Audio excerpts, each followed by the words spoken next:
Hello.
ठीक है, passport की कॉपी और आधार कार्ड, 2 बस है।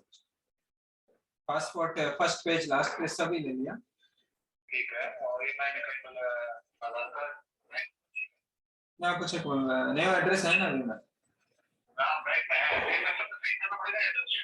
हाँ साइन कर दो टेस्ट। हाँ हाँ हाँ बनगढ़ चीजें। हाँ हाँ ठीक है ओके। हाँ हाँ ठीक।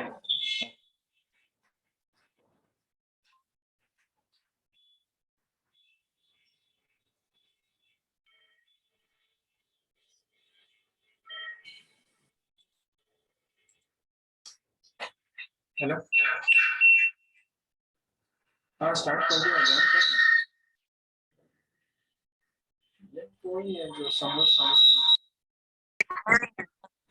हाँ वही।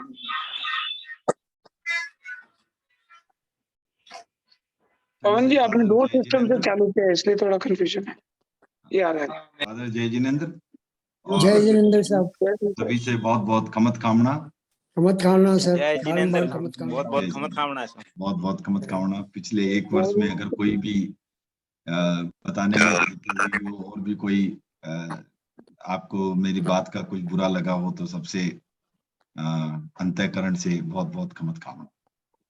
हम भी आपसे खमत खाना। खमत खामना। खमत खाना सर। 1 सेकंड दीजिए।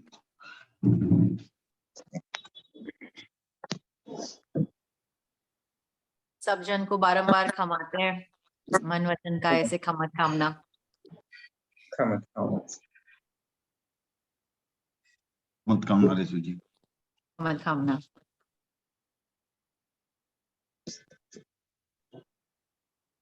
तो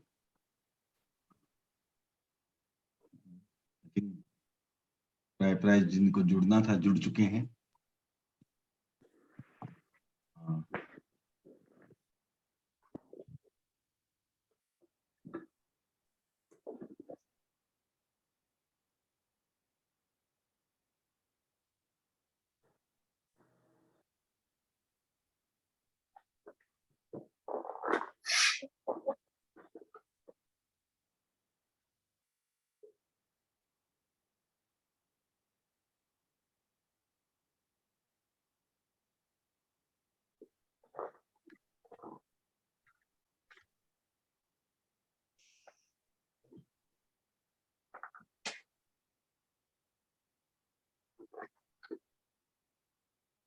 आचार्य श्री महाश्रम जी के चरणों में कोटि से वंदन।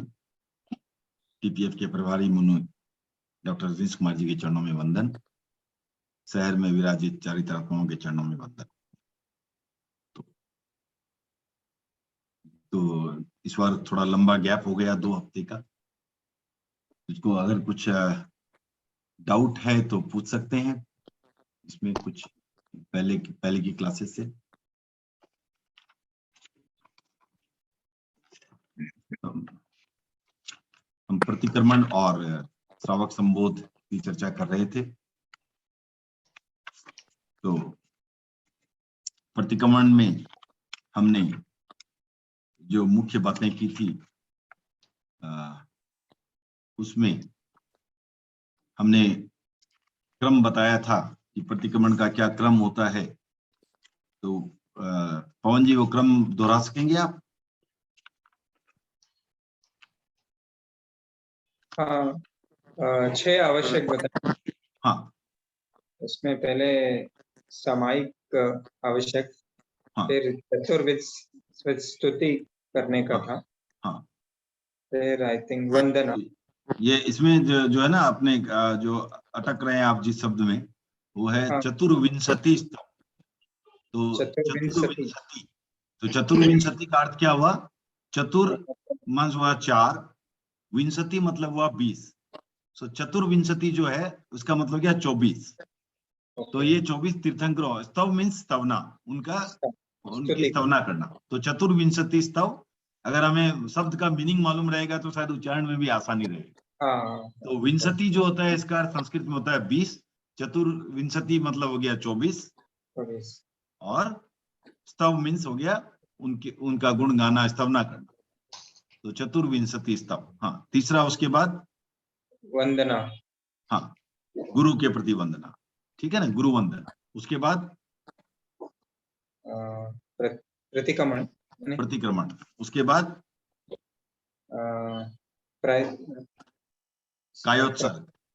कायोत्सर्ग और फिर प्रत्याख्यान। ठीक है ना। ये सीक्वेंस की हमने बात की थी, ये सीक्वेंस था। और हमने ये भी कहा था कि अगर हम मन से करते हैं तभी फायदा होता है। तो मन से कब करेंगे? जब हम समझेंगे तभी कर सकते हैं, और अगर नहीं समझेंगे तो कोई फायदा ही नहीं।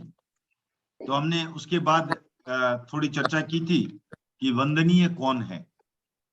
तो इस संदर्भ में हमने 4 प्रकार की आत्माएं बताई थी, ठीक है ना।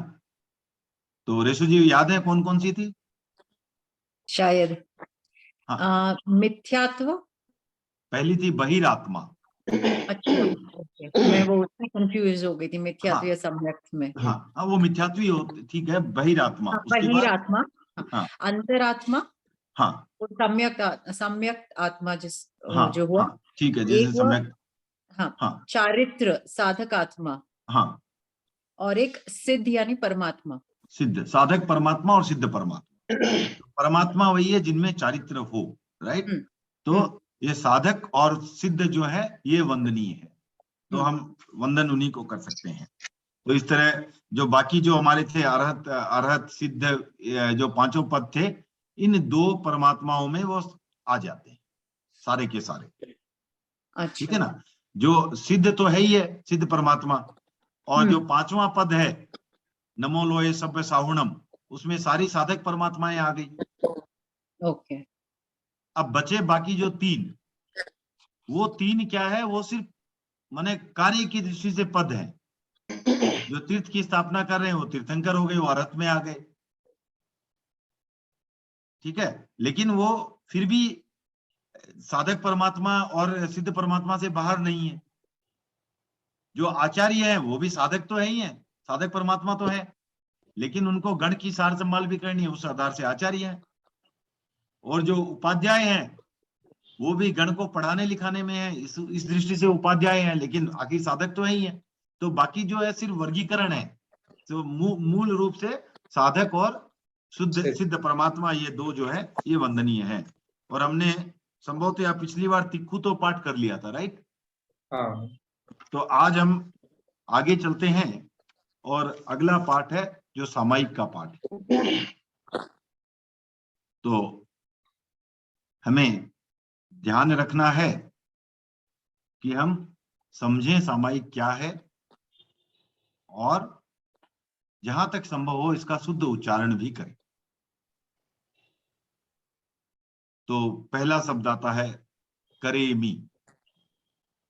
करेमी अर्थात करता हूं या करती हूं, right, we are doing something, क्या कर रहे हैं। और भंते, तो यह संबोधन है, एड्रेसिंग, किसको एड्रेस करें, भगवान। भंते अर्थात भगवान, तो भगवान मैं करता हूं या करती हूं क्या, सामायिक, सामायिक, सामायिक का अर्थ सामायिक, सामायिक, सामायिक। और इसमें क्या कर रहे हैं हम, सावज्जं योगं पचक्खामि। सावज्जं मीन्स सावध्य, जिसमें सावध्यं मीन्स, सावज्जं मीन्स सावध्य, सावज्जं सावध्य, योगं मीन्स योग, अर्थात सावध्य योग, अशुभ योग, पापकारी प्रवृत्ति, इनका क्या करता हूं, पचक्खामि का प्रत्याख्यान करता हूं। पचखान का अर्थ हुआ प्रत्याख्यान करना, ने त्यागना, इसको मैं इसका प्रत्याख्यान करता हूं। ओके, फिर आता है समय, कितने समय के लिए, जाव नियमम, जितना की नियम हो। कितना नियम है, मुहत्तंग एगंग, मतलब एक मुहूर्त। एक मुहूर्त कितने देर का होता है, 48 मिनट का, 48 मिनट का एक मुहूर्त होता है। अब वो क्या और मैं क्या करता हूं, पज्वा स्वामी मीन्स पालन करता हूं। क्या पालन करता हूं, किससे पालन करता हूं, दुविहंग तिविहेणंग, दुविहंग अर्थात दो करण से, दो विधि से, दो विधि से, दुविहंग, राइट, दो करण से, दो करण। और तिविहेणंग, तीन योग से, ठीक है, दो करण और तीन योग। अब इसकी चर्चा करेंगे हम क्या होता है ये भी। तो इससे मैं पालन, तो ये दो करण कौन कौन से हुए, न करेमी न कारवेमी। तो ये जो मैंने क्या क्या नहीं करना है, वो सावध्य योग, जिसका हम प्रत्याख्यान कर रहे हैं। सावध्य क्या, उसके लिए क्या है, न तो करना है न करवाना है, ठीक है ना। ऐसा भी नहीं मैं तो नहीं कर रहा हूं लेकिन किसी को बोल के करवा दूं, वो भी नहीं, न करना न करवाना। कैसे, मनसा वैसा कायसा, अर्थात ये हो गए तीन योग, दो करण हो गए, न करना न करवाना, और तीन योग कौन कौन से, मन से, वचन से, काया से, मन वचन और काया से। तस्य भन्ते, तो हे भगवान, पूर्व के सावध योग से, जो मेरे सावध योग है उससे क्या होता हूं, परिक्रमामी, निवृत्त होता हूं, छुटकारा पाता हूं। निंदामी, जो मेरे पूर्व के सावध योग उनकी भी निंदा करता हूं। गरियामी, उसको छोड़ता हूं, उससे घृणा करता हूं। गरियामी अर्थात घृणा करता हूं। और अप्पाणम वो सिरामी, आत्मा को पाप से दूर करता हूं। तो ये हुआ इसका, और मैं आत्मा को उस तरह से वो श्रामी उनसे दूर करता हूं। किससे, जिस प्रकार की जो सावध्य प्रवृत्तियां थी, जो पाप थे, जिनकी मैं निंदा करता हूं, जिनसे मैं घृणा करता हूं, उन पापों से मैं अपनी आत्मा को दूर करता हूं। यह हो गया आपको सामायिक का शाब्दिक अर्थ, ठीक है। अब इसमें हमने जो है तीन प्रकार के तीन योग की बात की, लेकिन दो करण की बात की। साधारणतः एक तीसरा करण भी होता है, कौन सा होता है, अनुमोदना करना, अनुमोदना। तो हमारे में जो हम 48 मिनट तक हम सामायिक लेते हैं, उस समय हमारे में और साधु के व्रतों में क्या कोई फर्क है? अशोक जी, क्या फर्क है? सर हमारा तो जो अनुमोदन है ना, वो हम इनडायरेक्टली हमारा अनुमोदना रहती है, लेकिन वो क्योंकि वो जाव जी के लिए सामायिक लिए उनका अनुमोदना नहीं रहती है। जाओ जी के लिए सामायिक लेने से अनुमोदना नहीं रहती है, तो कारण सही नहीं है। सावधि योग तो त्याग करके ना उन्हें जाव जी किया, ठीक है, लेकिन हाँ। हम क्यों नहीं कर सकते? नहीं, हम वापस खाली एक मूर्त के लिए लेते हैं, 2 मूर्त हाँ, के तो लिए एक लेते मुहूर्त के लिए भी कर सकते हैं ना अनुमोदन का, क्यों नहीं कर सकते? नहीं तो हम संयमी नहीं है ना, आजीवन संयमी नहीं तो है। उससे क्या होगा? हम संयमी नहीं, उससे तो कोई फर्क नहीं पड़ता है। हम क्यों नहीं ले सकते, इसको समझने की कोशिश करना है, right? Sushil ji, Anumodana is thanking somebody, na? Appreciating, Appreciating. Accepting. हाँ, सुशील जी, बाफना सर जय जिनेंद्र। जी, आप बता सकते हैं? नहीं सर, सॉरी। No problem. तो नाहर साहब,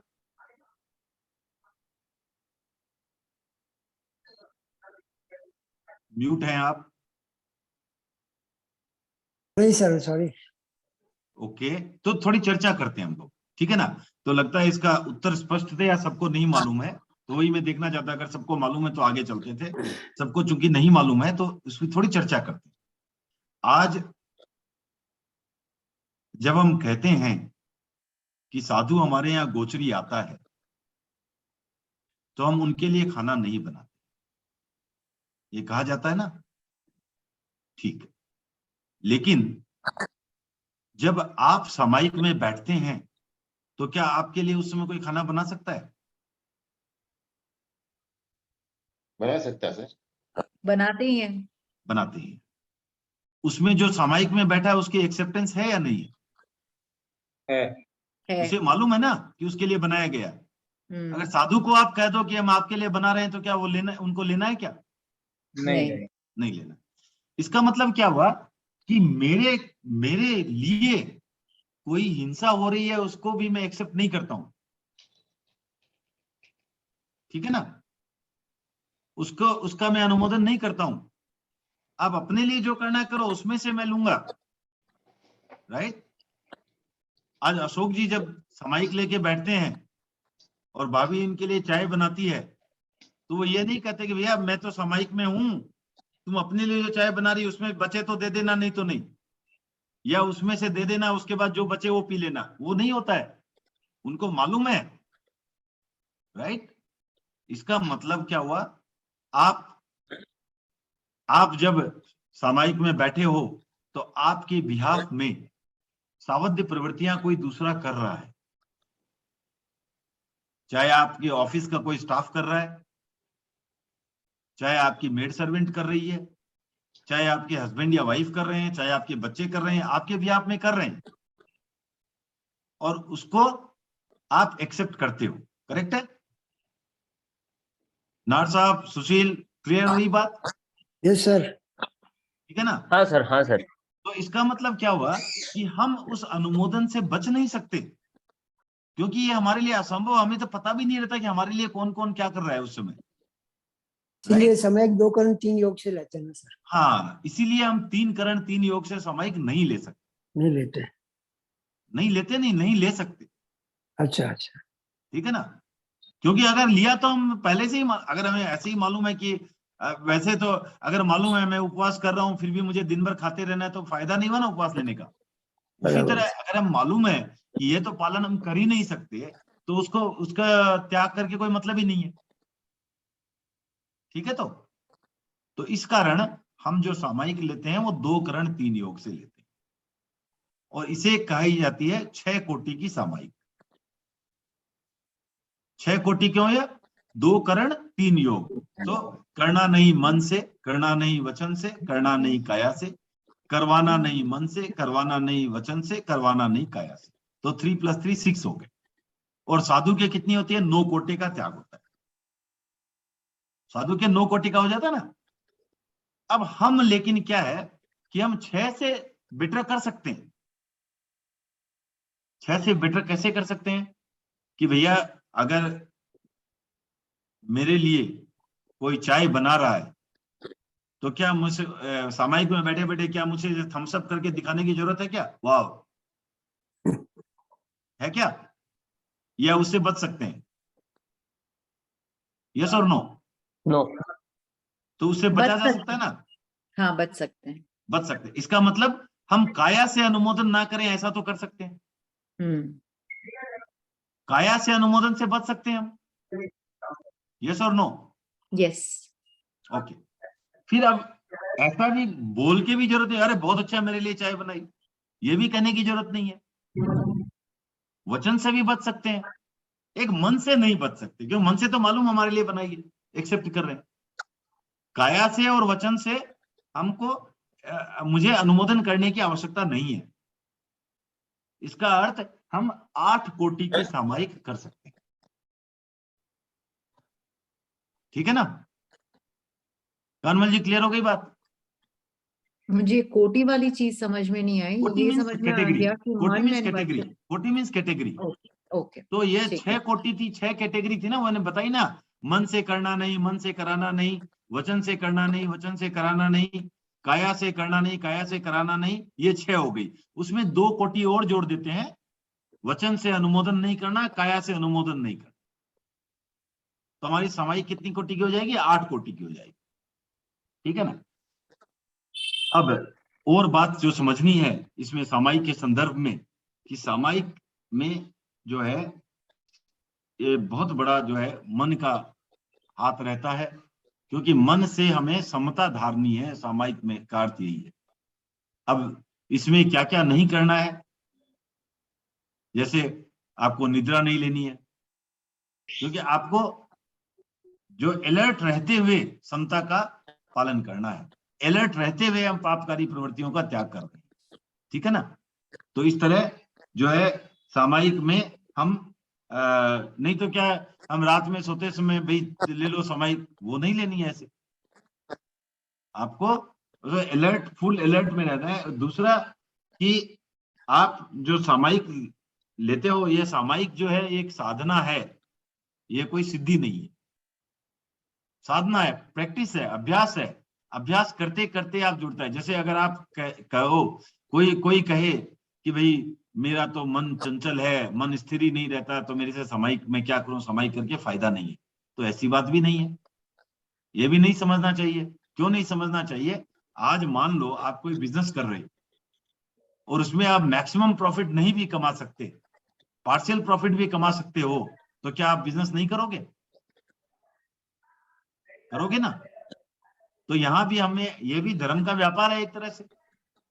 तो हम संकल्प तो करते हैं, जितना पॉसिबल है उतना हम उसमें हम कोशिश भी करते हैं पालने की। जो नहीं हुआ उसका हम क्या है, दोष स्वीकार करते हैं। तो सामायिक पाठ का जब चितारते हैं हम लास्ट में, जब उसका सामायिक का पार्टी के एंड में जब बोलते हैं कि भाई इससे हमारे जो भी दोष लगे हो वो सारे मिथ्या हो, तो मिच्छामि दुक्कडम ऐसा बोलते हैं, उसके सारे पाप जो है वो निष्फल हो। तो इससे क्या होता है?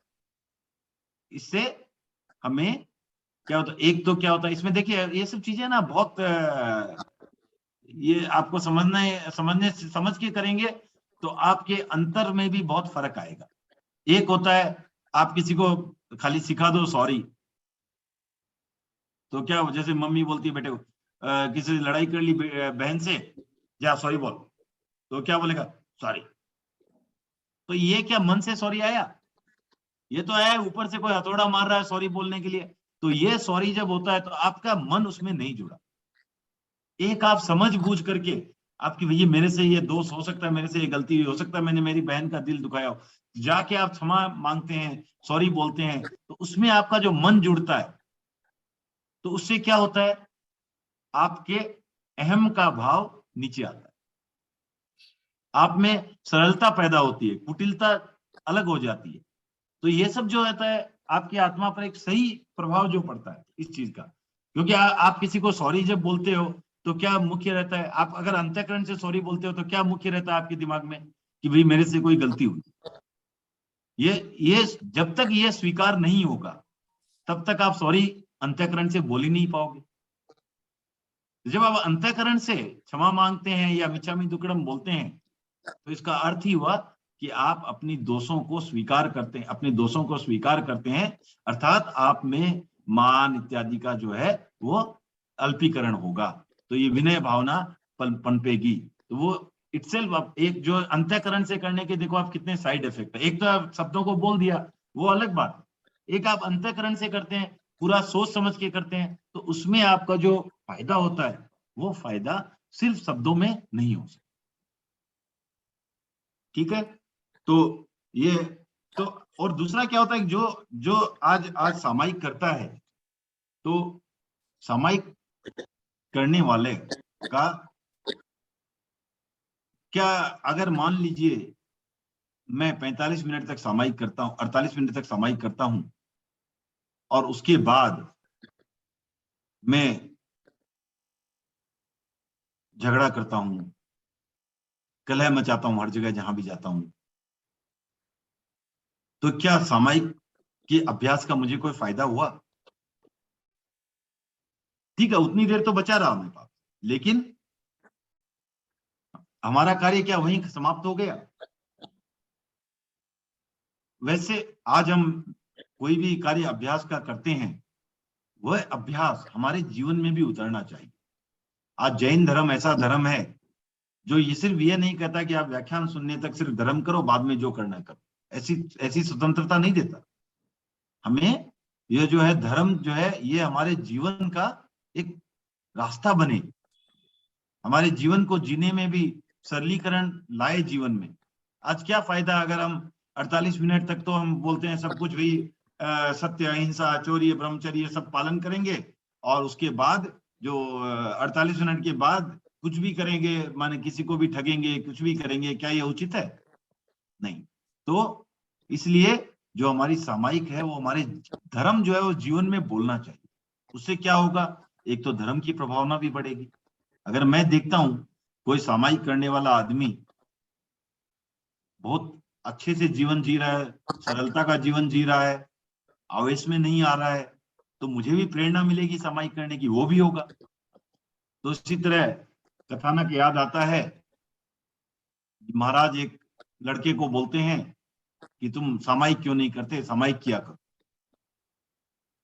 वो महाराज को बोलता है, बाप जी मेरे दादाजी रोज आपके यहाँ बैठ के सामायिक करके आते हैं और घर में आकर के इतनी कलह मचाते हैं, आप देख लो।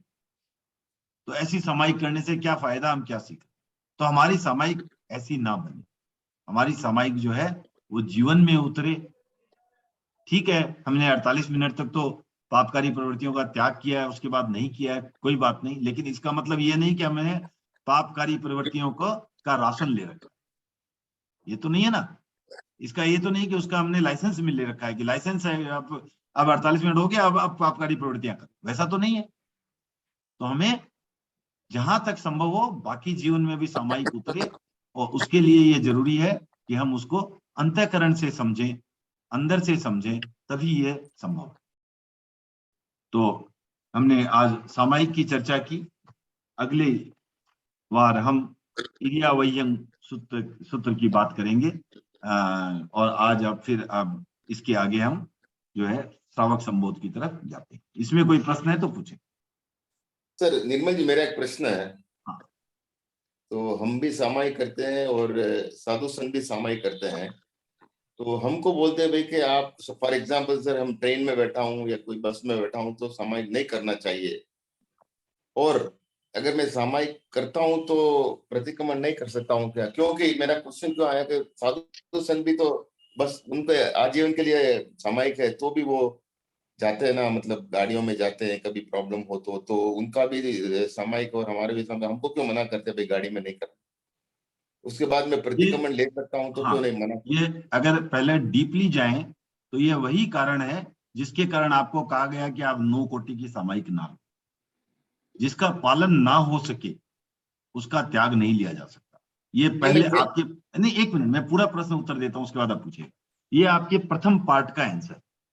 दूसरा पार्ट आपने कहा तो महाराज भी आजीवन लेते हैं, उसके बाद भी गाड़ी में जाते हैं, यही प्रश्न था ना आपका। हाँ हाँ तो जब गाड़ी में जाते हैं महाराज, उस समय वो भिन्न समाचारी होके जाते हैं और उसका उन्हें प्रायश्चित लेना पड़ता है, विशेष आज्ञा लेकर के जाते हैं, उस समय वो छूट लेकर के जाते हैं। उस समय का जो उनका पीरियड रहता है वो सामायिक चारित्र में नहीं आता, ठीक है ना। तो उसमें हम भी सामायिक लेने में क्या प्रॉब्लम? हाँ, क्योंकि आप तो मैं- लेने ही उतना ही टाइम में और उसी में वही टाइम आपका पूरा का, तो वो गिना ही नहीं जाएगा सामायिक में ना, उनके ही सामायिक में नहीं गिना गया वो टाइम, वो साधुपने में वो टाइम नहीं गिना जाता है। वो साधु साधु नहीं रहते क्या उस टाइम? नहीं, वो भिन्न समाचारी हो गए ना, उस समय उनके साथ आप बैठ करके, हमारे साधु बैठ के उनके साथ खाना खाएंगे क्या, गोचरी करेंगे क्या, नहीं करेंगे, वो भिन्न समाचारी कहे जाते हैं उसमें। ऑल्सो वो सिर्फ इम्पोर्टेंट, मतलब बहुत जरूरत होती है तभी करते नहीं नहीं नहीं, not वो on a वो everyday वो मतलब नहीं है, जरूरत जरूरत जरूरत जो है ना वो हमेशा रिलेटिव होती है। ये हमारा बहुत स्पष्ट सिद्धांत है, भिकन जी का भी कहा गया है, आवश्यकता को हम पैमाना नहीं मान सकते, क्योंकि हर किसी की आवश्यकता अलग अलग हो सकती है, राइट। अब मेरी आवश्यकता है कि मैं प्लेन से ही चलूं, किसी की आवश्यकता है बैलगाड़ी से भी कब पूरी हो जाती है, सर किसी की महाराज साहब आवश्यकता। खाना भी तो खाते हैं सर, हाँ हाँ क्योंकि 9 कोटि की समाई होती है, खाना भी खाते हैं दिन में। हाँ, खाना तो ला सकते हैं ना, खाना हाँ। लाने में क्या दिक्कत है, नहीं खाना खाते हैं ना, तो वो भी खाना खाने में दिक्कत नहीं है ना। संयमी का खाना खाना जो है वो सावध्य प्रवृत्ति में नहीं आता है। अच्छा अच्छा। हाँ, ठीक है ना, संयमी का सबक नहीं खा खाना, सकता है। हाँ हाँ, संयमी का खाना, क्योंकि उनका उनका खाना क्यों है, उनका खाना है संयम पालने के लिए। आप बराबर। हम हैं, आप हम क्या है, व्रती भी है अव्रती भी है, तो हमारा खाना धर्म में नहीं आएगा, वृत्ति और हमारा वृत्ति। खाना जो है निर्वध्य प्रवृत्ति में नहीं आएगा, उनका खाना है जो सावध्य प्रवृत्ति में नहीं है। अच्छा। अब वो जो, जहां तक मैं आवश्यकता की बात कर रहा था ऋषि जी, एक और चीज बताना चाहूंगा, भिक्षु के सिद्धांत है, आचार्य भिक्षु ने साफ कहा कि अगर आवश्यक हिंसा को अहिंसा मान लिया जाए तो इस दुनिया में हिंसा रहेगी ही नहीं। कहने का अर्थ है कि एक डकैत भी की हत्या करता है तो वो अपने लिए तो आवश्यक मान के ही करता है ना, कि मेरे लिए तो ये आवश्यक है, नहीं तो ये मुझे पैसा देगा नहीं, या मुझे पहचान लेगा, कुछ भी है। मैं जो भी कार्य करता हूँ, किसी को ठग भी रहा हूं तो वो उसको कष्ट पहुंचा रहा हूं, तो वो भी मुझे तो आवश्यक है ना, क्योंकि मेरे को वो पैसे चाहिए, मेरे लिए वो आवश्यक। तो अगर आवश्यकता जो है उसके हिसाब से हिंसा की परिभाषा नहीं हो सकती, आप उसको जस्टिफाई कर सकते हो, वो अलग बात है, लेकिन फिर भी हिंसा हिंसा ही रहेगी, अहिंसा उसको नहीं माना जा सकता। क्योंकि अगर हम आवश्यक हिंसा को अगर हम अहिंसा मान लें तो फिर हिंसा रही कहां। अब रूस को भी आवश्यकता है कोई यूक्रेन पर युद्ध करना, उनकी दृष्टि से देखो तो, राइट, उनकी दृष्टि से देखो तो वो आवश्यक है। तो इसलिए आवश्यकता जो है हर व्यक्ति की अलग अलग होती है। मेरी आवश्यकता कुछ हो सकती है, आपकी आवश्यकता कुछ और होती है, और मेरी भी आवश्यकता बचपन में कुछ और थी, आज कुछ और है, समय की अपेक्षा बढ़ जाती है। उस समय पैदल भी स्कूल चला जाता था, पैदल 2 किलोमीटर भी नहीं जाया जाता, आवश्यकता चेंज हो गई, लेकिन आवश्यकता के अनुसार हिंसा की परिभाषा परिवर्तित नहीं कर सकते। तो इसलिए अशोक जी, पुनः आपके प्रश्न पर आते हुए, साधु को भी उस समय भिन्न समाचारी में जाना पड़ता है, वो विशेष अनुमति लेके भी जाते हैं और भिन्न समाचारी में होके जाते हैं। उस समय उनके संघ के साधुओं के साथ न तो खाना पीना होता है न कोई बात। निर्मल जी, और एक क्वेश्चन है। हाँ, जैसे एक हमारे कोई रिलेशन है, सब उनके दूर रिलेशन में, वो शिप में कैप्टन है। हाँ, अब वो 2-2 महीना 3-3 महीना शिप में रहता है, तो क्या वो सामायिक नहीं कर सकता? तो क्या वो अंतराय कर्म का उदय है क्या? ऐसा है, देखो ये बहुत डिफिकल्ट है। अब जो आदमी ऐसा ऐसा अंतराय ये इसमें क्या सामायिक में अंतराय क्रम का उदय मान सकते हैं आप, किसी भी चीज में मान सकते हैं, और किसी भी चीज में ये भी मान सकते हैं आपका पुरुषार्थ नहीं हो रहा है। नहीं, मैं करना चाहता हूँ, कर ही नहीं पा रहा हूँ। नहीं, करना कैसे चाहते हो आप? नहीं, जैसे अब शिप में हूँ, लेकिन अब उधर आई एम एम्प्लॉय 3 इयर्स तक मैं 3 मंथ्स कंटिन्यू रहता हूँ, वो शिप में रहना पड़ता हूँ। मैं आपको एक प्रश्न पूछता हूँ, मैं अहिंसा का पालन करना चाहता हूँ, पर क्या करूं, मैं तो बुचड़ खाने में एम्प्लॉई हूँ, अब बताओ क्या करूं? नहीं, वही तो अंतराय कर्म है क्या उसमें? नहीं, अंतराय कर्म कहाँ से है? वो मेरे मेरे वो ठीक है, आप उसको वो भी बोल सकते हो, उसे कॉम्प्लिकेटेड टॉपिक है, बट सिंपल सी बात है, मेरे लिए, मुझे अगर वो इंपॉर्टेंट लग रहा है तो मैं वैसी जॉब नहीं करूंगा। Very simple, right? अगर मुझे बोला जाए कि मैं एक जैनी हूं और बुचड़ खाने में मैं काम करता हूं, उसके बाद बोलते मैं अहिंसा कैसे पालूं? ये चॉइस तो आपको करनी है ना। सर, इसी संबंधित और एक क्वेश्चन है कि एक हाँ। बीमार आदमी है, रुग्ण अवस्था में है, वो उठ नहीं सकता, बैठ, वो भी तो नहीं कर पा रहा है समय, वो चाहता समय करूं। वो ठीक है, उससे क्या, उससे माने आप देखो नहीं, वहां ये, वहां अंतराय कर्म है। नहीं वो पता नहीं मेरे को, वो मैं बोलो ना, ये कर्मों का चक्कर बहुत टेढ़ा है। ये बोल हो भी सकता है, नहीं भी हो सकता है, माने वो आप कोई इससे सब चीज, आप कहने का अर्थ है कि उसके लिए चाहिए क्या आपको? अब मुझे करना है तो करना है, आप वैसे, तो मैं पुरुषार्थ अगर है, मेरे में क्षमता है तो मैं कर सकता हूँ ना। जैसे मैं आपको बताता हूँ कि देखिए, कई बार क्या होता है कि उसका जो रिजल्ट होता है पुरुषार्थ करने का या न करने का, वो अपने हाथ में हो सकता है, लेकिन रिजल्ट कर्मों के बाद भी हो सकता है। जैसे मैं आपको एक उदाहरण देता हूं कि मैंने और आपने दोनों ने 9 रसगुल्ले खा लिए, आपको तो बहुत आनंद आया, मुझे पेट दुखा। क्या ये रसगुल्ले का खाना किसी कर्म का उदय था? मैं तो नहीं मानता। लेकिन खाने के बाद आपको जो सुख हुआ, वो हो सकता है आपके सातावेदनीय कर्म का उदय था। मुझे जो तकलीफ हुई, हो सकता है मेरे सातावेदनीय कर्म का उदय था। लेकिन खाने और न खाने का जो विवेक था, वो अपने हाथ में था, पुरुषार्थ में था। क्योंकि जैन धर्म यह नहीं मानता कि सब चीज एक है, कि ऑटोमेटेड मशीन है। अगर मान लीजिए सब चीज कर्म के हाथ में है तो मेरे हाथ में कुछ है ही नहीं। मैं धर्म कर पा रहा हूं कि नहीं, वो भी मेरे हाथ में नहीं है। कर्म कटेंगे कि नहीं, वो भी मेरे हाथ में नहीं है। जब मुक्ति होनी हो जाएगी, क्या फर्क पड़ता है, आप जैसे छोड़ दो फिर आप सब कुछ। तो वो जैन धर्म नहीं मानता। जैन धर्म मानता आप पुरुषार्थ करो। आपको, आपने अगर पैसे कमाने के लिए कोई लक्ष्य निर्धारित किया, तो धर्म करने के लिए भी लक्ष्य निर्धारित करो, उसमें भी पुरुषार्थ करो। आज मैं, आप यही बात, सारी बातें अब मैं उल्टा करके आपको अगर आपके व्यवसाय पर लाके पूछता हूं कि आप सीए हो लेकिन मैं ऑफिस नहीं जाता हूं, फिर भी क्या मुझे कोई पैसे देगा? मैं काम नहीं करूंगा, फिर भी क्या कोई पैसे देगा? अब वो आपकी मर्जी, आप करो ना करो, लेकिन वस्तुस्थिति समझना है। अब इसमें आप बोलेंगे इसमें क्या आड़े आ रहा है? क्या मेरे मेरे रिलेटिव आड़े आ रहे हैं जो मेरे को दिन भर खींच के ले जाते हैं, या मेरा आलस्य आड़े आ रहा है जो मुझे जाने की प्रेरणा नहीं देता, सोते रहने देता है, या मेरी गंदी आदतें हैं जो मुझे जो है जुआ खाने, शराब खाने की तरफ व्यस्त रख रही है, वो आ रही, क्या आ रही है मुझे पता नहीं, लेकिन ये इतना श्योर हूं, या आप जब तक बैठ करके काम नहीं करोगे, आपको आमदनी नहीं होने वाली। उसी तरह धर्म के क्षेत्र में आपको पुरुषार्थ दिखा करके आपको धर्म का कार्य करना है, तभी आपको जो है इससे फायदा होगा, अन्यथा नहीं होगा। कारण कुछ भी हो, कारण से फर्क नहीं पड़ता, कारण गौण है, और कोई भी कारण इतना इतना बड़ा नहीं हो सकता कि आपको पुरुषार्थ करने से रोके। ठीक है ना? सर, और एक क्वेश्चन सर, सामयिक में निर्जरा और ये संवर लास्ट दोनों होगा क्वेश्चन है, ना? इसके बाद हमको दोनों होगा ना सर? हाँ, सामयिक में निर्जरा और संवर दोनों होगा ना सर? देखिए ऐसा है कि सामायिक क्या है, अगर ये प्रश्न पूछा जाए, दो प्रश्न अलग अलग होते हैं इसमें। एक तो सामायिक क्या है, दूसरा क्या सामायिक में निर्जरा हो। क्लियर है? प्रश्न में अंतर समझे आप दोनों?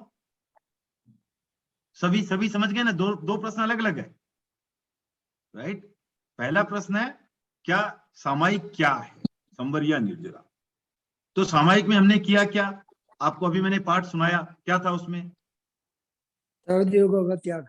सावध योगों का त्याग किया, यानी प्रत्याख्यान किया, यानी व्रत लिया। क्लियर है? राइट? ओके। तो हमने हमने ये कहा क्या कि हम उसमें जो है निर्बद्ध योग करेंगे, ऐसा ऐसा संकल्प किया क्या हमने? हाँ या ना? ना। ना। अशोक जी, सावध्य योग का त्याग किया सर। सावध्य योग का त्याग किया, पर ऐसा कहा क्या कि निर्बद्ध योग करूंगा? उसका मतलब वही रहना। नहीं नहीं नहीं नहीं, मतलब नहीं। में मत जाओ आप, पहले ये बताओ आपने नहीं बोला। सामायिक में क्या किया? हाँ, सावध्य योग का त्याग किया बस। सावध्य योग का त्याग किया, तो त्याग किया ना आपने सिर्फ, हम्म, अर्थात व्रत लिया। व्रत क्या है? संवर है, संभव। तो सामायिक संवर है। ठीक है। अब रही दूसरी बात, अब सामायिक में है तो हम अयोगी तो नहीं है, करेक्ट है ना? अयोगी तो नहीं है ना? अयोग्य नहीं है। अयोगी नहीं है, योग है।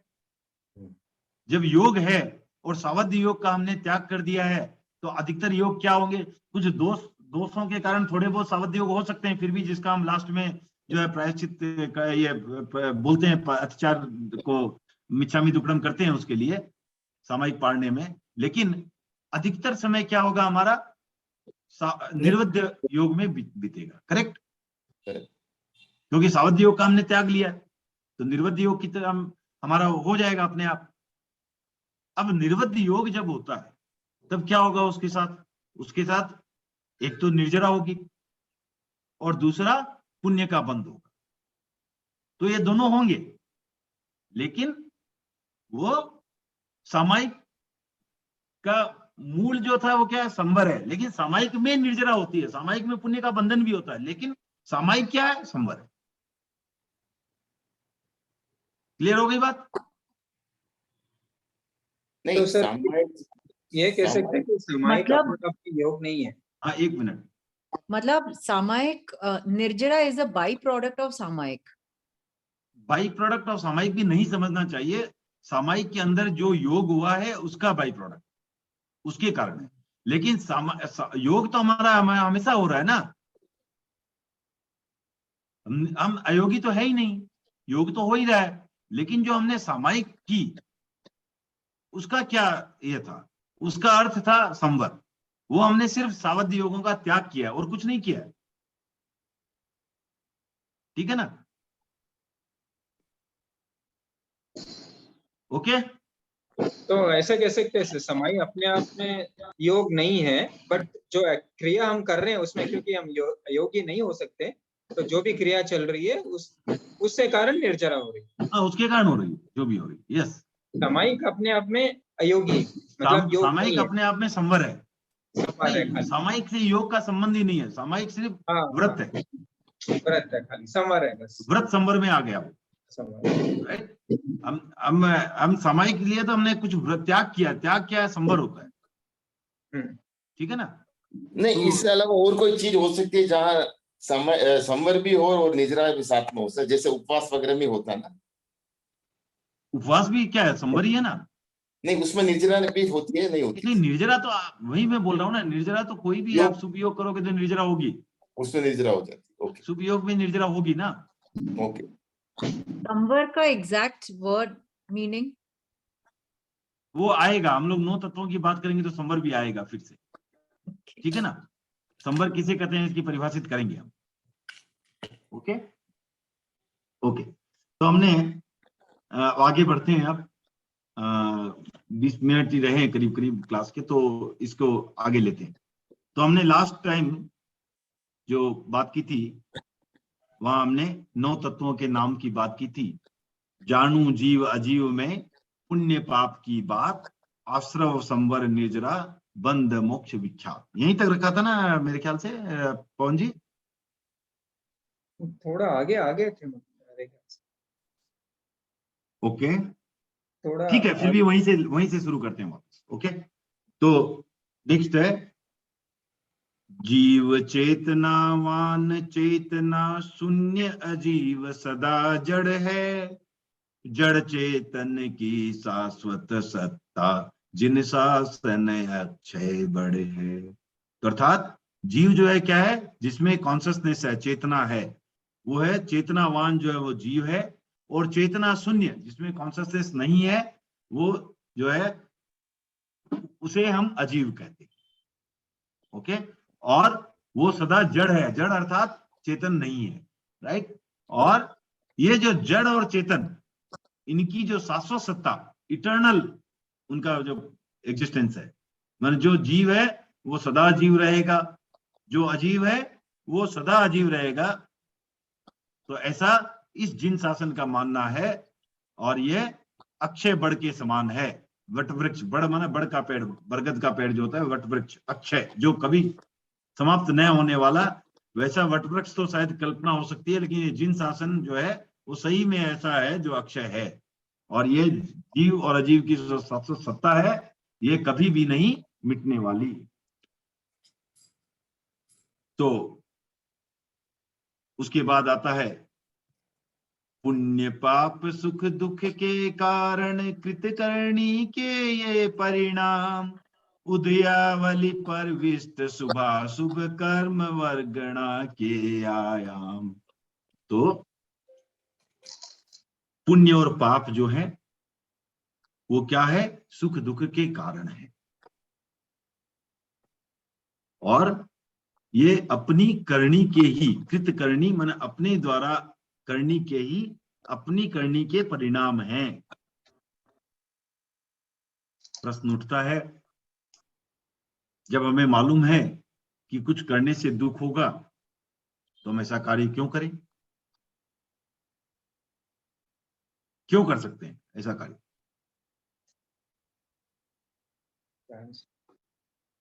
पूर्व कर्मों का उल्लेख। आप कर्मों को दोष देना छोड़ दो अशोक जी। अज्ञान अगर हम कर्मों को दोष देंगे तब तो फिर वही है, पूर्व कर्मों से हो रहा है तो होगा। सर एक भव से बंधे हुए कर्म है। देखिए सर, ऐसा है, अनंत भव से बंधे हुए कर्म है। देखिए ऐसा है कि आप नहीं वही बोल रहा हूँ, वो सब एक ही बात हो गई। वो आप शब्दों के में नहीं उलझ रहा हूं मैं बहुत बार स्पष्ट बोल हमको रहा पता हूँ। भी नहीं होता है ना, बहुत बार हमको पता भी नहीं नहीं पता होता है, नहीं है, कोई फर्क नहीं पड़ता। आप सिंपल उदाहरण समझो, फॉरगेट अभी आप जैन धर्म और ये कॉम्प्लिकेटेड टर्मिनोलॉजी को भूल जाओ। एक बच्चा है, उसे भी मालूम है कि अधिक अगर पढ़ूंगा लिखूंगा तो कैरियर अच्छा हो जाएगा, फिर भी स्कूल नहीं जाना चाहता। क्यों? मन ही नहीं होता है। प्रमादवश,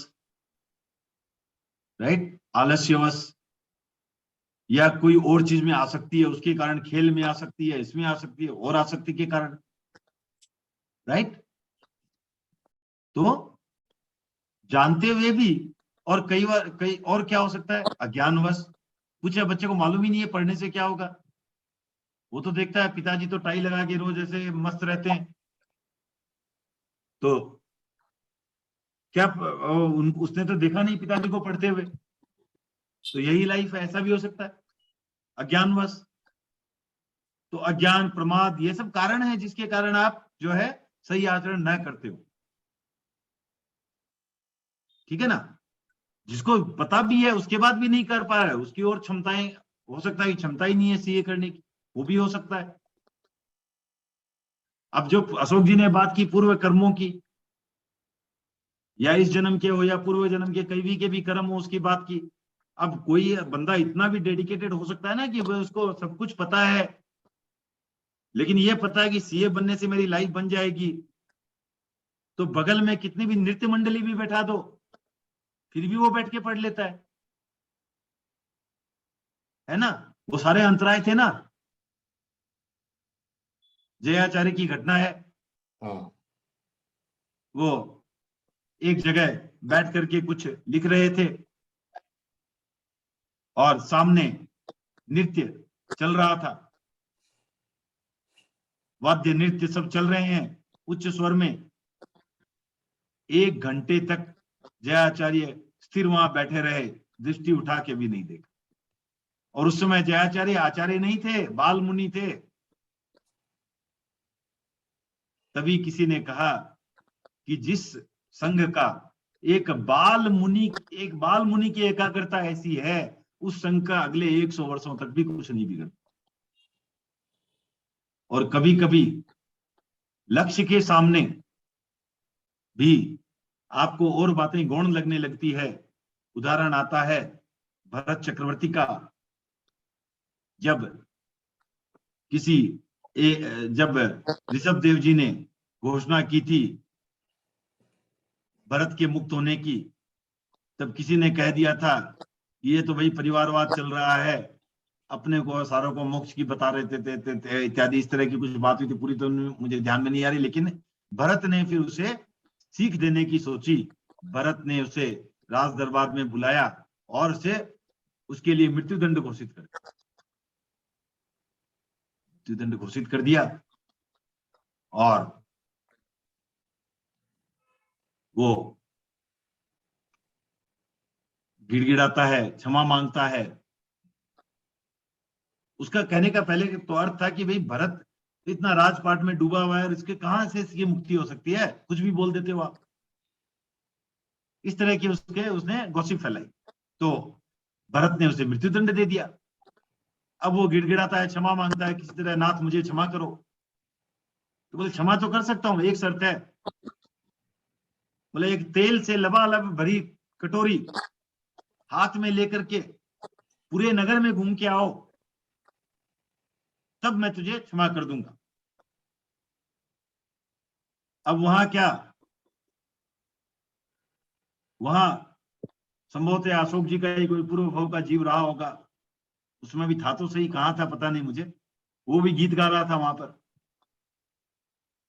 गोविंदा का रहा होगा, वो डांस कर रहा था। ये सारे जो पूरे नगर में उन्होंने, भरत जी ने उसमें नृत्य, नाटक, संगान इत्यादि के पूरे हर जगह लगा दिए मेला। और ये जो है राज दरबार से जाता है, पूरे नगर में घूम करके वापस आ जाता है और तेल की एक बूंद भी नहीं गिरती। भरत ने पूछा कि नगर में क्या देखा? बाप जी तेल की कटोरी। तो उसे तो तेल की कटोरी से कुछ सूझे ना, बोले एक बूंद गिरी तो जीवन गया। तो भरत ने बोला यार वहां तो पूरे नगर में गायन चल रहा था, नृत्य हो रहा था, नाटक चल रहे थे, तुमने कुछ नहीं देखा? बोला राजन मुझे तो मेरी मौत दिख रही थी और कुछ नहीं देखा। तब भरत ने कहा कि जो तुम्हारे बीच में इतने नृत्य वगैरह सब होते रहे और तुमने नहीं देखा क्योंकि तुझे मौत का डर लग रहा था, तुझे तो एक मौत का डर लग रहा है, मुझे तो ये भवों की मौत का डर लग रहा है, तो तुम कैसे समझ सकते हो कि मैं इस राज्य के प्रति इतना आसक्त रहूंगा? हालांकि मैं यहाँ बैठा हूं, मेरे आसपास सब हो रहा है, तो ये आप देखो कि जहां लक्ष्य रहता है वहां बाहर का वातावरण भी आपको प्रभावित नहीं कर पाता, आप उसमें भी एकाग्रता रख पाते हैं, उसमें भी आप जो है धर्म का मार्ग जो है वो ले पाते हैं। तो इसलिए सिर्फ आवश्यकता किसकी है वही हमें बताया गया, पहले सही जानकारी होनी चाहिए, सही जानकारी के अभाव में तो कुछ भी पॉसिबल नहीं है, हमें मालूम ही नहीं तो क्या फॉलो करें। सही जानकारी होनी चाहिए और उसके बाद हमारी पहले दृष्टि सही होनी चाहिए, दृष्टि अगर सही नहीं है तो ज्ञान और अज्ञान का फर्क नहीं मालूम रहेगा। सही दृष्टि हो, सही ज्ञान हो और उस दिशा में सही आचरण हो, यही हमारा जो है मार्ग है जिसे हमें लेना चाहिए। तो फिर आगे चलते हैं। तो इसलिए अब पाप और पुण्य क्या है इसकी थोड़ी सी टेक्निकल डिफिनेशन में क्या आता है। उदयावली अर्थात क्या हुआ, जो कर्म आपके लगते हैं क्या उसी समय उदय में आ जाते हैं अशोक जी? नहीं। तो वो क्या होता है, उदय कर्म में उदय आने वाले कर्मों की भी एक पंक्ति लगती है। तो आप जब वो उदय में आने वाला होता है तब उस पंक्ति में लगता है, तो उस पंक्ति को बोल सकते हैं उदयावली। तो जो शुभ या अशुभ कर्म उदयावली में आ गए उन्हें पुण्य और पाप कहा जाता है। तो जब तक बंधे हुए हैं वो शुभ और अशुभ के रूप में बंधे हुए हैं, जब वो उदयावली में आ गए तभी उन्हें पुण्य और पाप है, तब तक पुण्य पाप नहीं करते। तो पुण्य पाप क्या हुआ, जो फल देने वाले हैं उस हिसाब से उनको पुण्य पाप है। अब यहाँ ये भी जानना जरूरी है कि जैन धर्म में पुरुषार्थ का इतना महत्व है, ऐसा भी संभव है कि आपने बांधे तो अशुभ के थे और भोग पुण्य के रूप में रहे। परिवर्तन हो सकता है, संक्रमण कर सकते हैं आप। और ऐसा भी हो सकता है कि आपने बांधे तो शुभ के थे और बाद में विचारों की मलिनता के कारण उसको अशुभ में संक्रमण कर लिया और पाप के रूप में भोग रहे हैं। तो ये जो है हमारे पुरुषार्थ का बहुत बड़ा इसमें महत्व होता है।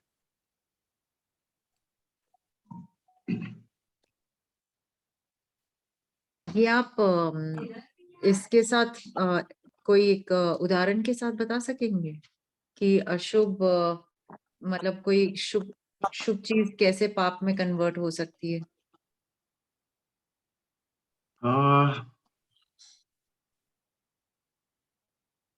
मतलब ऐसा कौन उसमें सा हाँ, पुण्य? एक कथानक के द्वारा थोड़ा सा समझाने की कोशिश कर सकता हूँ जहाँ असर कम हुआ। वैसे तो पूरा तो उदाहरण तो मुझे नहीं मालूम आ रहा अभी ध्यान में, लेकिन एक कथानक के द्वारा इसका जो जो फल कम हुआ है वो उसका उदाहरण दे सकता हूँ।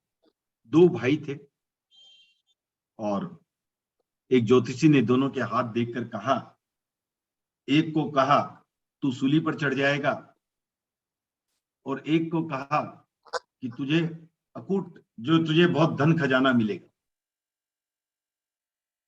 तो अब जिसे ये कहा गया कि तुझे बहुत धन खजाना मिलेगा, वो क्या अहम में आ गया और उसका जो है जीवन जो है वो अनाचार माने दुर्विचारों की तरफ चला गया, भटक गया। तो उसे तो लगा अरे यार तो हो गया, अब क्या है। जैसे किसी विद्यार्थी को आप फर्स्ट सेमेस्टर में ही कह दो कि तू तो गारंटीड फर्स्ट होने वाला है, तो वो उसके बाद 4 साल कुछ पढ़ना नहीं है उसको, तो वही हालत यहाँ हो गई कमोबेश। और जिसको ये कहा गया कि तुम्हें सूली पर चढ़ना होगा, वो सोचा भी जीवन कितना सा बचा है, थोड़ा अच्छे काम कर। तो अंत में होता यूं है कि उसे मात्र कुछ स्वर्ण मुद्राएं मिलके रह जाती है जिसका भला होने वाला था, और जिसको सूली पर चढ़ना था उसे सिर्फ एक सूल गढ़ के रह जाती। तो जब ज्योतिषी ने वापस पूछा कि ज्योतिषी को वापस पूछा गया, अरे ऐसा कैसा हुआ तुमने? बोला वो सूल में टल गई तुम्हारे विचारों के कारण, और इसका जो है राजपाट और जो भी मिलना था वो वैभव 2 मोहरों में समित हो। तो ये एक उदाहरण मैंने कथानक के रूप में बता पाया हूं, बस इस तरह संभव है। संक्रमण हुए हैं ये तो मैं बोल सकता हूं, क्योंकि ये तो महावीर के बताई गई बातें हैं। तो संभवतया कोई कभी किसी महाराज साहब से बात होगी तो वो पूछने को प्रयास भी करेंगे, तो मिलेगा तो उदाहरण बताता हूँ। ठीक है, ओके। फिर अगले में चलते हैं। आश्रव पुण्य पाप आकर्षक स्पंदन रूप जीव पर्याय है, निवृत्तिमय आत्म परिणति संवर शुद्ध चेतना आय। तो पुण्य और पाप में जो हेतुभूत तत्व है क्या है? वो अशुभ और शुभ कर्म पुद्गलों का आकर्षण, अशुभ और शुभ। तो ये जो है जो आत्मा के परिणाम या जो आत्मा की अवस्था या आत्मा की प्रवृत्ति जिनके कारण हम इन को अंदर लेते हैं, आकर्षित करते हैं, उस परिणाम का नाम है आश्रव। और निवृत्ति जिससे ये कर्म आने का रास्ता रुके उसे हम कहते हैं संवर। तो इसका मैं एक उदाहरण द्वारा फिर से समझाता हूं। तो विक्रम जी स्वामी ने ये उदाहरण दिया था कि आप मान लो एक तालाब है जो जीव का रूप है, तो तालाब है वो जीव है, ठीक है ना। और उसमें जो पानी आने का रास्ता है, नाला जिससे पानी आ रहा है अंदर, वो हो गया आश्रव। आने वाला पानी नहीं, जो रास्ता है वो आश्रव, नाला जो है वो आश्रव है, ठीक है ना। तो ये हो गया आश्रव, मतलब कि जिससे हम अट्रैक्ट कर रहे हैं। और अगर उस नाले को बंद कर दिया जाए, तो मान लो उसमें 20 नाले थे, 4 को बंद कर दिया, तो क्या उस नाले से पानी आ सकता है? नहीं, तो वो हो गया संवर। तो उस नाले को बंद करना है संवर। फिर आता है कि जो जल है अंदर, जो अंदर जल है वो क्या है, वो है बंद। जो कर्म लगे हुए हैं वो हो गया बंद, जो लग गए वो हो गया बंद। और अगर हम उसमें से पानी उलीच के बाहर फेंक रहे हैं वो हो गई निर्जरा, ठीक है। और जो सूखा तालाब है, सूखा तालाब, पानी रहित तालाब, सूखा तालाब, वो क्या है, वो हो गया मोक्ष, मोक्ष। ठीक है ना। तो ये उदाहरण के द्वारा समझा जा सकता है।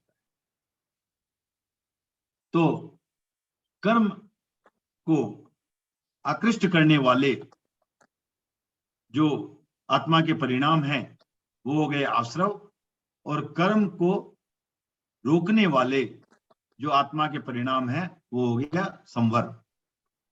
तो ये अब ये होता है कि जीव में स्पंदन होता है, स्पंदन अर्थात वाइब्रेशन। तो जब ये वाइब्रेशन होता है उसके कारण जो है कर्म पुद्गल जो है वो आकर्षित होते हैं। अब कर्म पुद्गल लगते किस पर, क्या वो आत्मा पर चिपकते हैं? आत्मा पर नहीं, वो पहले लगे हुए कर्मों हाँ, पर ही। क्योंकि अगर आत्मा पर चिपकते तो सिद्धों के भी फिर से चिपक सकते थे, सिद्धों के वापस चिपक जाते तो फिर समस्या खड़ी हो जाती। तो जो जीव ऑलरेडी संसारी जीव है तो उसके कर्म है ना, तभी तो संसारी जीव है। तो जब संसारी जीव है तो उसके कर्म है, तो उन्हीं कर्मों में वो जो नए कर्म आते हैं वो उसी में जुड़ते रहते हैं और वहीं से झड़ते रहते हैं, ठीक है ना। तो ये इसके फिजिकल प्रोसेस ऐसी है, ओके। तो ये, और आत्मा के बाहर वलय बना करके आत्मा को प्रभावित करते हैं, वो वैसा हो सकता है। अब जैसे आप किसी रूम में लाइट है और उसका जो दीवारें हैं, आप उसके वो अगर घनी ग्लास की कर देते हैं जो ट्रांसपेरेंट कम हो तो लाइट बाहर कम जाती है, आवृत हो जाती है। उसी तरह आत्मा के बाहर असर को कम कर सकती है, लेकिन कर्म कर सकते हैं कम, लेकिन कर्म आत्मा नहीं है। और वो नए जीव प्रदेशों के साथ वो वैसे रहेंगे, लेकिन उनका संबंध हो जाए, वो उसको वलय बना के रखते हैं। और कार्बन शरीर उसी को कहते हैं हम, जो हमारे कर्म पुद्गलों से बना है। तो वही कर्म पुद्गल उसको और अट्रैक्ट करते हैं। अब क्या होता है कि जैसे ही हमारी आत्मा में स्पंदन होता है तो ये कार्मिक शरीर में भी स्पंदन होता है, और ये जो आसपास के कार्मिक पार्टिकल है उसको अट्रैक्ट। अब आपको एक और दृष्टि से अगर उसको समझना हो तो जो हमारी ये कर्म लगने की प्रक्रिया को समझना है तो कैसे अलग अलग चीजें इसको इम्पैक्ट करती है। तो इस स्पंदन के कारण मान लीजिए आप, एक पर्दा है और वो हिल रहा है और आसपास धूल चल रही है, तो उस पर वो धूल तो लगेगी, पर्दे पर लगेगी ना, लगेगी। लेकिन अगर वो पर्दा एकदम सूखा है तो क्या होगा, लगेगी और गिर जाएगी, लगेगी और गिर जाएगी, झड़ जाएगा, झड़ जाएगी, इमीडिएट झड़ जाएगी, वो पर्दा गंदा नहीं होगा। अब अगर उसी पर्दे पर आपने फेविकॉल, क्विक फिक्स वगैरह इत्यादि लगा के रखे तो क्या होगा, चिपक जाएंगे। वो फेविकॉल वो भी एकदम सब साउ मुंगाड़ो लगा रखे तो जगह मकान मिल जाए, अमेरिका में भेजो बड़ो सारो चे पड़ो एकदम, तो क्या होगा, बहुत ज्यादा प्रगाढ़ चिपेगा। तो ये जो फेविकॉल और ये जो है, चाहे इंडिया वाला चाहे अमेरिका वाला, जो भी फेविकॉल है, ये बड़े बड़े फेविकॉल है, वो क्या है, हमारे मिथ्यात्व, कसाय, ये सब जो है ये हमारे फेविकॉल हैं। इनसे अगर दूर रहेंगे तो जो कर्म जो छिपेंगे वो इतने ज्यादा प्रगाढ़ नहीं छिपेंगे। कर्म तो वैसे तीर्थंकर के भी लगते हैं, 13वें गुणस्थान में चले गए वहां भी कर्म लगते हैं, लेकिन वो कर्म वैसे ही लगते हैं जैसे सूखी दीवार पर, सूखे पर्दे पर धूल चिप है, वो लगी गिरी, लगी गिरी। ठीक है ना? तो इस तरह जो है ये हमें समझना है और प्रयास करना है कि जितना हो जो अपनी दृष्टि सही रखें, महावीर वाणी में विश्वास रखें।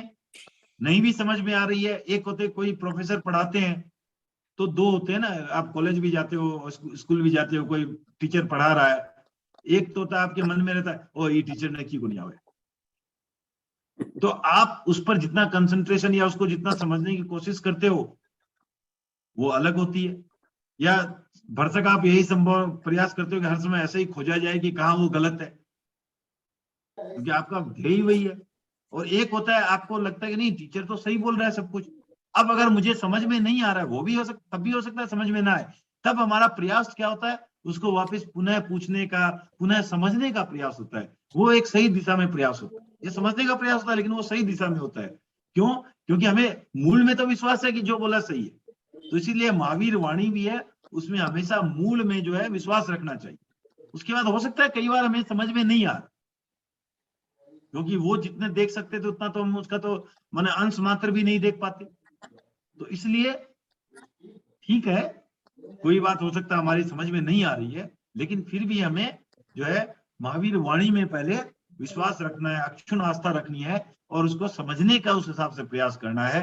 इस तरह हम दृष्टि, ज्ञान और जितना समझे उसको हम आचार की ओर ले जाने का भी प्रयास करते हैं। तो इस तरह 10वें कालिक में भी कहा गया है कि जो जीवे वी न याणाई, अजीवे वी न याणई, जीवा जीवे अयानंतो कहं सो नाई संयमम, अर्थात जो जीव को नहीं जानता, जो अजीव को नहीं जानता, वो फिर जीव और अजीव को न जानने वाला संयम को कैसे पालेगा? संयम को पालने के लिए तो आप हिंसा नहीं करनी, किसकी नहीं करनी? जीव की नहीं करनी। अब जीव ही नहीं जानोगे तो हिंसा कैसे, आप रुकोगे कैसे? आपको पता ही नहीं है, आप पत्ते तोड़ते हुए चलते हो, आप मानते हो अजीब है, हिंसा होगी? तो आपको ये जानना जरूरी है। तो आगे भी कहा गया है जो जीवे भी वियाणाई, अजीवे भी वियाणाई, जीवा जीवे वियाणंतो सो नाई संयमम। तो जो जीवों को भी जानता है, अजीवों को भी जानता है, इस तरह जीव और अजीव दोनों को जानने वाला है, वो संयम को जान सकेगा। यहां तक तो जान सकेगा, उसके बाद पालने का फिर संकल्प कर सकता है। तो ये जो है इस तरह अपने आगमों में भी इस तरह सिंपल भाषा में भी बताया गया है, हिंदी अर्थों में भी बताया गया है। तो आज इतना ही रखते हैं। अगले दिन फिर हम बंधन और जो मोक्ष बचे हैं उनको लेंगे और आगे उसके आगे चलने का भाव है। तो अगर किसी को आज अभी तक जो हुआ इसमें कोई प्रश्न है तो पूछ सकते हैं।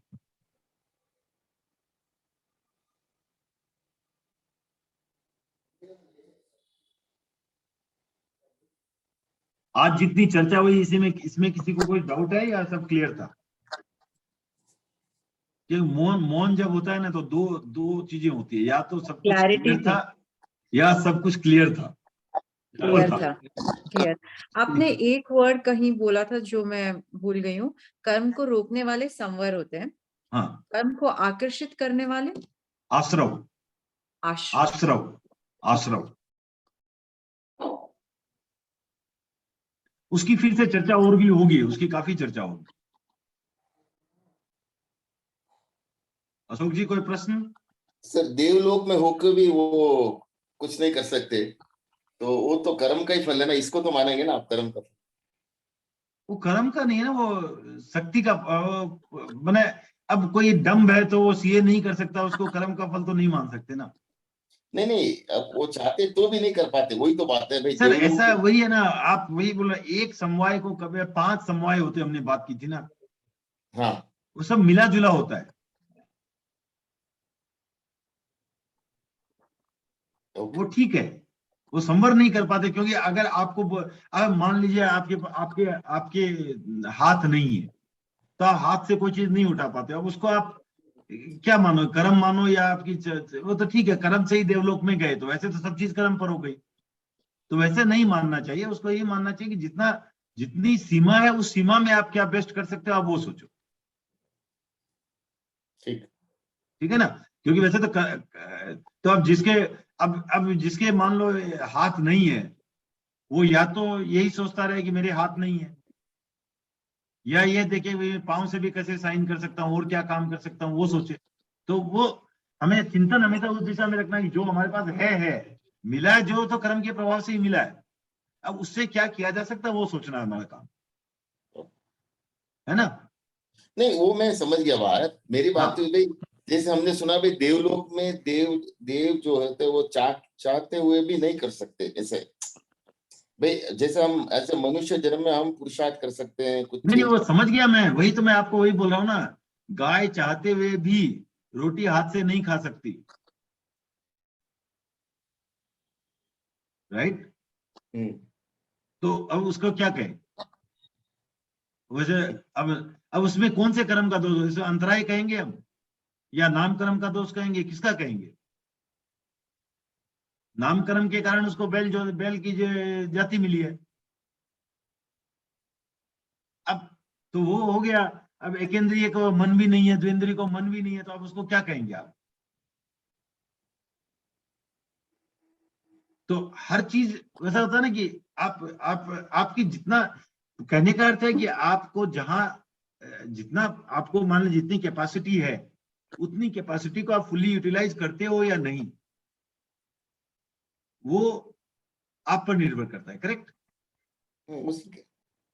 तो बात वही, कैपेसिटी समवेयर कर्म से डिफाइन भी होती है, समवेयर परिस्थिति से भी डिफाइन होती है। तो एक खाली कर्म को मान लेना सही नहीं है। अब मान लो कोई बहुत इंटेलिजेंट भी है, अब कोई ऐसे गांव में पैदा हो गया जहां सीए के बारे में किसी को कुछ पता ही नहीं है, उसको न तो उसको क्या था, इंटेलिजेंस का प्रॉब्लम तो नहीं था, लेकिन वहां कोई जानता ही नहीं है, तो उसको जानकारी का अभाव हो गया। अब उसमें किसको बोलोगे, उसमें भी कर्म को दोष दोगे, नहीं, ऐसा नहीं हो सकता ना। तो ये सब मिक्सचर होता है। अब वहां भी वो ऐसा कर सकता था कि भाई अगर मान लो उसके मित्र अशोक जी सुराना बेंगलोर में रहते हैं, वहां फोन कर लिया तो पता चल जाता था कि सीए होता है, तो हो भी जा सकता था। तो इसलिए बोल रहा हूं जितना होता है अपनी तरफ से पुरुषार्थ होना चाहिए। मुख्य जैन धर्म में मुख्य क्या है कि आपको पुरुषार्थ पर विश्वास रखना है, बाकी चीजों तो आप जो कंट्रोल में नहीं उसको छोड़ दो, जितना कंट्रोल में उतना तो हम कंट्रोल करने की कोशिश करें। मुख्य उद्देश्य जैन धर्म का वो है। अदरवाइज क्या होगा, अदरवाइज तो ये सेल्फ ऑटोमेटेड ड्रिवन कार जैसी हो जाएगी। आपको कुछ करना ही नहीं है, आपको तो बैठा रहना, जहां जाएगी, एक्सीडेंट हो गया तो हो गया, नहीं हुआ तो नहीं हुआ। आप मेरे को तो हमें जैन धर्म क्या सिखाता है कि रिस्पॉन्सिबिलिटी हमें अपने हाथ में लेनी है। यस, हमें अपनी तरफ से कोशिश करनी है कि हम क्या कर पाए, राइट। तो वो रिस्पॉन्सिबिलिटी लेने के लिए जितना भी बाकी चीजें हैं, तो उसको जो चीज है ही नहीं अपने हाथ में उसको गौण करके चले ना। नहीं, इसमें एग्जांपल पे बोल सकता हूँ, जो पढ़ना लिखना आता है तो वो नहीं कुछ याद करता, और जो पढ़ना लिखना है तो वो भी याद कर लेता है। हाँ, पुरुषार्थ से। हाँ, तो वही है, तो पुरुषार्थ का ध्यान रखना है। ठीक है, फिर आज इतना ही रखते हैं। सबका बहुत बहुत आभार, धन्यवाद। और बताने ओके सर, हुई हो तो कृतज्ञ थैंक यू। कृतिज्ञोस्मि सर। Thank you.